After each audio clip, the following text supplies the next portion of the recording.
வணக்கம் நேயர்களே, அனைவருக்கும் அட்வான்ஸ் குடியரசு தின வாழ்த்துக்கள். இன்றைய தினம் நமது சந்தைகள் இண்டைசஸ் பார்த்தோம்னாக்க ஒரு நெகட்டிவ் நோட்ல முடிவடைந்தது. நிப்டி 75.75 புள்ளிகள் குறைந்து 21,378.20 முடிவடைந்துள்ளது. அட்வான்சஸ் 1193, டிக்ளைன்ஸ் பார்த்தோம்னா 1034. ஸோ மார்க்கெட் ஸ்டில் இண்டிகேட்டிங்க ஒரு ஆப்டிமிஸ்டிக் சென்டிமெண்ட் ஒரு பிராடர் மார்க்கெட்ல காமிச்சிட்டு தான் இருக்குன்னு சொல்லலாம். மறுபுறம் இன்றைய தினம் bank mid cap and small cap பார்த்தோம்னா மாடரேட்லி லோவர் 0.77% அண்ட் 0.43%. அது போல வாலட்டிலிட்டி இண்டெக்ஸும் பார்த்தோம்னா 3.55% விழுந்திருக்கு. So decrease in market volatility அப்படிங்கிறது அது குறிக்குதுன்னு சொல்லலாம். துறைகளை பொறுத்தவரை பார்த்தோம்னா Nifty energy, Nifty realty, Nifty media and metal இவையெல்லாம் ஒரு top gainers. IT, pharma, FMCG, then Nifty financial top லூசர்ஸ்ன்னு சொல்லலாம். இன்றைய தினம் ஏரிய பங்குகள்னு பார்த்தோம்னா Bajaj Auto, Adani Ports, NTPC, Coal India, IndusInd bank, ICICI Bank, Reliance Industries, Bajaj Finserv, Mahindra and Mahindra, Bajaj Finance இவையெல்லாம் ஏரிய பங்குகள். இறங்கின பங்குகள்னு பார்த்தோம்னாக்க Tech Mahindra, Cipla and Bharti Airtel top losers today. So as we told earlier, மார்க்கெட்டினுடைய பிரத்தை பார்க்கும் பொழுது ஒரு ஆப்டிமிஸ்டிக் சென்டிமெண்ட்னு சொல்லலாம். ஓகே, அது போல இன்றைய தினம் பார்த்தோம்னா மார்க்கெட் ஒரு 10 மணிக்கு அப்புறம் பார்த்தோம்னா ஒரு செல் ஆஃப் எகைன் வந்தது. மறுபடியும் ஒரு 11 மணிக்கு எகைன் ஒரு மார்க்கெட் மூவ்மெண்ட். தென் 11:45 அப்புறம் பார்த்தோம்னா ஒரு செல் ஆஃப். மறுபடியும் ஒரு 3 மணிக்கு பார்த்தீங்கன்னா மார்க்கெட் எகைன் ரெக்கவர் ஆயிருக்கு. So in all every slightly இந்த ஹையர் லெவல் நம்ம ஒரு செல்லிங் ப்ராஃபிட் புக்கிங்கை பார்க்க முடிஞ்சதுன்னு சொல்லலாம். போல தங்கம் 90 ரூபாய் குறைந்து 61,895, சில்வர் 50 ரூபாய் அதிகரித்து 71,919, க்ரூட் ஆயில் 83 ரூபாய் அதிகரித்து 6,336 மணியமாகி கொண்டிருக்கிறது. அதுபோல வோடோஃபோன் ஐடியா பார்த்தோம்னாக்க ஒரு 300 கோடி ரூபாய் அவங்களுடைய ஓல்டு டியூஸை இண்டஸ் டவருக்கு பே பண்ணியிருக்காங்க. ஸோ அது it is a good move அப்படின்னு சொல்லலாம். தென் தனுகா அக்ரிடெக் அப்படிங்கிற கம்பெனி ஒரு லெட்டர் ஆஃப் இன்டென்ட் சைன் பண்ணியிருக்காங்க வித் ஸ்பெயின் நாட்டில் இருக்கக்கூடிய கிம்டெக் குரூப் அப்படிங்கிற அந்த கம்பெனியோட. இங்கே ஃபர்தராக புதுசாக ஃபேக்ட்ரி ஆரம்பிச்சு ஸோ எக்ஸ்போர்ட்ஸும் இம்போர்ட்ஸுக்கும் ரெண்டுத்துக்கும் உபயோகப்படுத்துகிற மாதிரி.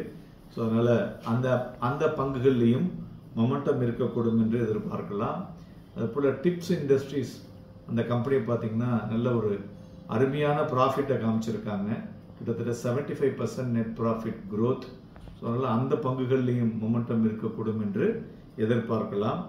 போல் அரசாங்கம் சென்ட்ரல் கவர்மெண்ட் நிறைய பேரை பிட்ஸ் இன்வைட் பண்ணியிருக்காங்க. எதுக்குன்னு பார்த்தீங்கன்னாக்க செட்டிங் அப் ஏசிசி யூனிட்னு under PLI scheme, production linked insurance ஸ்கீமில். ஏசிசினாக்க அட்வான்ஸ்ட் கெமிக்கல் செல். ஸோ இது எதுக்குன்னு பார்த்தீங்கன்னாக்க இது ஒரு மெகா பேட்டரி ஃபெசிலிட்டிஸ். ஸோ உங்களுக்கு பவரை சப்போர்ட் பண்ணுற மாதிரி பெரிய லெவலில் கம்பெனிஸுக்கு, ஃபேக்ட்ரிஸுக்கு உபயோகப்படுத்துகிற மாதிரி it's a good system to improve our capacity மேனுஃபேக்சரிங்கில் ஜீரோ இன்வென்ட்ரியில் பண்ணுவதற்கு. ஸோ இது ஒரு பெட்டர் மூவ் வரக்கூடும், நிறைய ஃபாரின் கம்பெனிஸ் உள்ள வரக்கூடும் என்று எதிர்பார்க்கப்படுகிறது. அதுபோல் இன்றைய தினம் பிளாக் டீலில் பொறுத்தோம்னாக்க எல்என்டி, கன்சைனரோல பெயிண்ட், தென் ஹெச்டிஎஃப்சி பேங்க், தென் ஜூப்ளின் ஃபுட்வொர்க் இவையெல்லாம் பிளாக் டீல் நடந்துள்ளது. நிஃப்டி ஃபியூச்சரை இன்றைய தினம் பார்க்கும் பொழுது ஒரு எபோவ் ஆவரேஜ் வால்யூம் நடந்துள்ளது குறிப்பிடத்தக்கது. ஸோ நம்ம ஒரு 2-3 நாளாக மார்க்கெட்டை செவ்வாய்க்கிழமையிலேருந்து அப்சர்வ் பண்ணணும்னு வச்சுங்களேன். ஒரு ஷார்ப் வீக்னஸ், அதுக்கப்புறம் நேற்றைய தினம் பார்த்தீங்கன்னாக்க ஒரு சஸ்டைனபிள் ஒரு அப்சைடு மூவ்மெண்ட்டை காமிச்சது வாலட்டிலிட்டி. மறுபடியும் இன்னைக்கு பார்த்தீங்கன்னு வச்சுங்களேன் எகெயின் ஒரு க்ளோஸ் டவுன் ஒரு 75 பாயிண்ட்ஸ். ஸோ ஒரு ஜிக்ஸாக் மூவ்மெண்ட்டாக இருந்து கொண்டிருக்கிறது. ஸோ இதில் நம்ம நேற்றைய தினமே சொன்னோம் இல்லையா, இந்த negative chart pattern like lower tops and lower bottom அது இன்னும் இன்டாக்டாக தான் இருக்கு. அதனால இந்த கரண்டாக நேற்றைய தினம் மார்க்கெட் ஒரு ஃபார்மேஷன் ஆஃப் அப் மூவ் போச்சு. திருப்பி மறுபடியும் இன்னைக்கு பார்த்தீங்கன்னாக்க இந்த lower top of the sequences வைத்து பார்க்கும் பொழுது நிஃப்டி வந்து அந்த ஒரு ஹடில் அந்த மிட் பிளேஸ்ன்னு பார்த்தோன்னு வச்சுங்களேன் 21,500 இருக்கு. தட் இஸ் அ பேர் கேண்டில் ஆஃப் டியூஸ்டே. ஸோ அதனால் அந்த 21,500 வந்து தாண்டுதல் வந்து ரொம்ப கடினமாக இருக்கிறது. ஸோ இந்த ஷார்ட் டேர்ம் ட்ரெண்ட் நிஃப்டியை பார்க்கும் பொழுது ஒரு ரிவர்சல் வந்தாலும் இந்த அன்சர்டனிட்டி இருக்கு இல்லையா, அது வந்து மார்க்கெட்டில் வந்து அதிகமாக இருக்கிறது என்று சொல்லலாம். ஸோ அதனால ஸ்ட்ராங் ரெசிஸ்டன்ஸ் அட் 21,500 to 21,600 இன்னைக்கே நம்ம கொடுத்துருந்தோம்.